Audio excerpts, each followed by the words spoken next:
Coucou à tous et bienvenue sur cette chaîne. Aujourd'hui on se retrouve pour le 12e jour des idées de menu du mois d'octobre. On est bientôt à la moitié.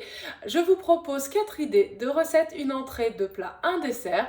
En entrée vous allez pouvoir avoir donc du raïta de concombre. C'est d'origine indienne, c'est un condiment qui généralement accompagne les plats assez épicés et c'est pour venir un peu calmer le feu du piment dans la bouche.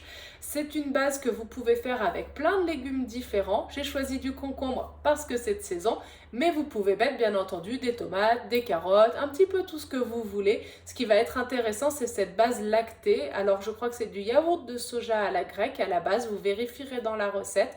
Comme d'habitude d'ailleurs, les photos que je vous mets sont issues des liens en description où vous pourrez retrouver toutes les recettes.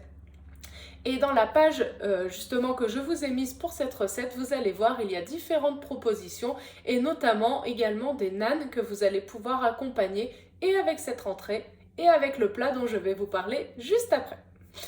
En première idée de plat, j'ai trouvé des galettes de quinoa aux légumes et ce qui m'a interpellée, c'est le quinoa parce que personnellement, je n'en ai jamais fait. J'ai déjà fait à la pomme de terre, au flocon d'avoine, mais c'est vrai qu'avec le quinoa, j'ai jamais façonné des galettes. L'idée, c'est de les faire cuire et de faire cuire les légumes en amont. Vous rajoutez de la fécule et vous allez pouvoir les façonner et les faire cuire ensuite à la poêle. Si vous préférez que ce soit moins gras, j'ai déjà fait, c'est de les mettre soit au four, soit à l'air fryer si vous en avez un, parce que ça va vous permettre de moins les manipuler et de moins les déliter en les cuisant. Je sais que moi j'avais beaucoup apprécié le four, après c'est sûr qu'on n'est pas sur la même texture que quand on les fait revenir dans l'huile où ça va emprisonner l'humidité à l'intérieur. C'est un peu plus sec avec le four, mais voilà, ça dépend un peu de vos goûts et votre façon de cuisiner. Pour accompagner ce plat, je vous propose une recette de tofu au crémeux. Je ne sais pas comment dire, en fait c'est une sauce normalement au beurre, mais là donc avec de la margarine et finalement c'est pas du tout ce qui est en avant dans cette recette. On a une sauce qui est très crémeuse, très épicée et donc que vous allez pouvoir venir napper sur les nanes si vous les avez fait ou alors vous pouvez rajouter du riz blanc bien entendu qui va forcément avec ce type de plat. Et en dessert, pour finir, je vous propose une mousse au chocolat et aux noix de pécan.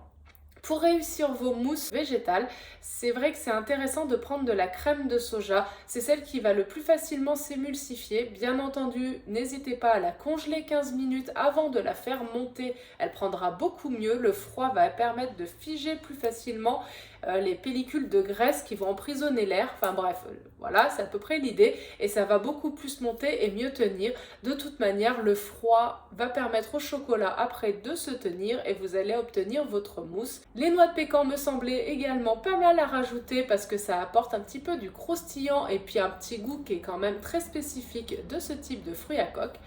Donc j'espère que vous allez pouvoir essayer. En attendant, je vous souhaite une très belle soirée, prenez soin de vous et à demain. Bye bye!